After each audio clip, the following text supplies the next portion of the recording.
Hedensted Kommune, grundlagt i 2006, startede i 7. Det er jo ikke helt rigtigt, fordi der var også kommuner før.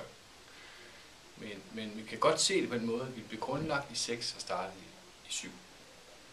Og ved den lejlighed, der havde alle kommuner, og også os, jo en helt unik mulighed for at gøre noget andet end bare det sædvanlige.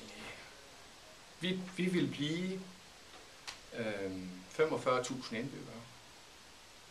Vi kunne jo bare kigge på andre kommuner af 45.000 indbyggere størrelse. Dem var der jo flere af i Danmark. Og sige, jamen, så byggede vi også op ligesom dem. Det havde været nemt. Havde det været godt? Ja, vi havde nok kunne levere varen alligevel. Men vi ville prøve at se, om vi kunne gøre noget, der var lige den der tand bedre. Og det synes jeg faktisk, vi har gjort alle sammen. Vi ville prøve sådan på et helt blankt papir, prøve at skabe en begejstret organisation. Vi tror på, dengang og nu, hvis vi har det sjovt, når vi er på arbejde, hvis vi har det godt sammen med vores kollegaer, hvis vi godt kan lide at betjene vores borgere, så leverer vi altså bedre resultater.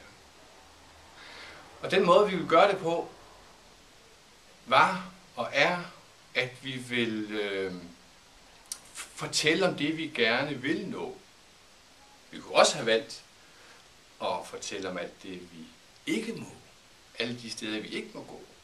Men vi valgte at sige, at vi vil gerne fortælle om det, vi vil nå. På den måde så sætter vi faktisk hele organisationen fri til at nå det på den måde.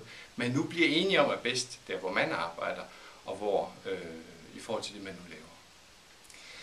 Og det allerførste, vi skulle skabe, det var jo personalepolitikken. De 3 gamle kommuner, der havde vi jo, når vi lavede dem oven på hinanden, sådan måske et kompendium med den her størrelse. Dem kunne vi jo godt have skrevet sammen. Det ville vi ikke. Det ville vi heller ikke. Vi ville have noget, der var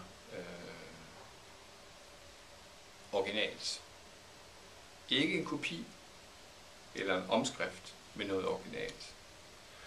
Og derfor lavede vi den der helt simple personalepolitik med ansvar, dialog og udvikling. Ansvar for den enkelte og for helheden. Udvikling, vi skal bevæge os.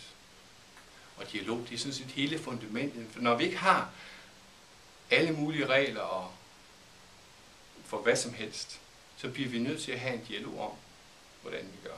Og dialogen er et af de elementer, der går igennem både personalepolitikken og nogle af de andre ting, som sætter rammerne om Hedensted Kommune. Vi bliver nødt til at tale med hinanden om, hvordan vi leverer varen. Det er grundlaget i vores personalepolitik.